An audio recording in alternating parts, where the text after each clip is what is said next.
Good morning. Thank you, Mr. Secretary, and good morning, and all of you. Thank you for being here. As a follow-up to my comments on Sunday's press conference, I wanted to give you a few updates this morning on something I'm honored to do as a chairman, and that's a chance to get to talk about some of our service members and the incredible things that they do on behalf of our nation. And I apologize ahead of time for the length and the detail. Today, I'm going to brief you on a couple things. First, I'm going to talk about our air defenders at Al Udeid in Qatar and their actions on Monday. Then I'm going to walk you through a little bit about the academics that went into the attack against Fordo, the massive ordnance penetrator weapon, and we're going to show a video that highlights the effects that weapon has. Of course, nobody was down inside the target, so we don't have video from the target. First, on Monday, as the president has stated, on Monday morning, we began to receive indications and warnings that Iran intended to attack U.S. bases in the region. That morning, building on the work that CENTCOM Commander Eric Kurilla had done, and on the orders of the president, at Al Udeid Air Base in Qatar and around the region, we assumed a minimum force posture.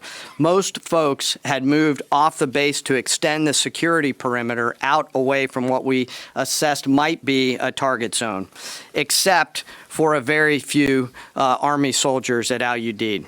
At that point, only 2 Patriot batteries remained on base, roughly 44 American soldiers responsible for defending the entire base, to include CENTCOM's forward headquarters in the Middle East, an entire air base, and all the U.S. forces there.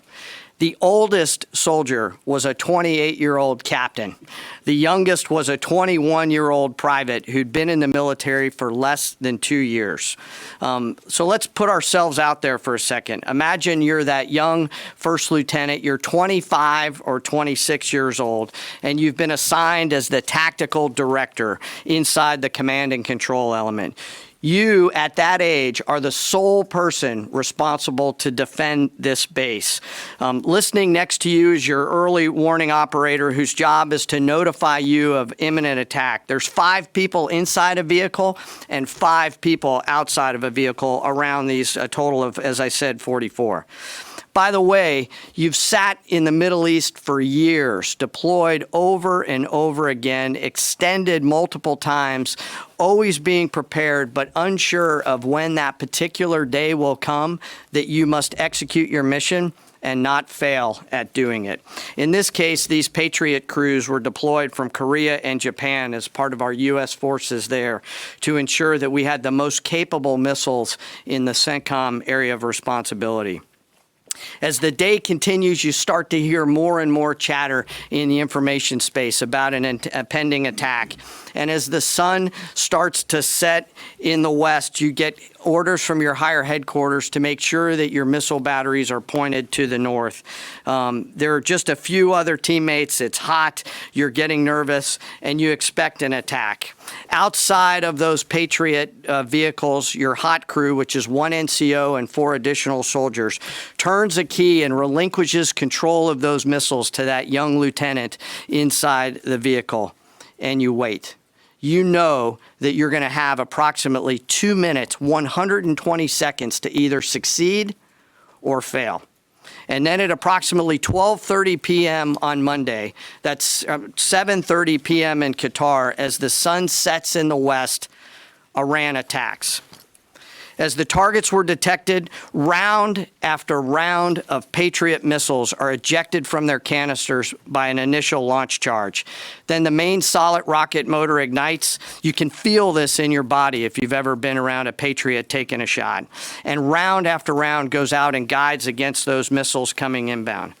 We believe that this is the largest single Patriot engagement in U.S. military history. And we were joined in this engagement by the Qatari Patriot crews. I'm not going to tell you how many rounds were shot, but it was a bunch because of classified purposes. And we're aware that there's reports of something getting through. What we do know is there was a lot of metal flying around. Between attacking missiles being hit by Patriots, boosters from attacking missiles being hit by Patriots, the Patriots themselves flying around, and the debris from those Patriots hitting the ground, there was a lot of metal flying around. And yet our U.S. air defenders had only seconds to make complex decisions with strategic impact. These awesome humans, along with their Qatari brothers and sisters in arms, stood between a salvo of Iranian missiles and the safety of Al Udeid. They are the unsung heroes of the 21st century United States Army. And I know a lot of you have seen the videos online and the excitement as those Patriots departed their launchers and went up and guided. This really demonstrates the combat capability and capacity of our Army air defenders. Simply stated, they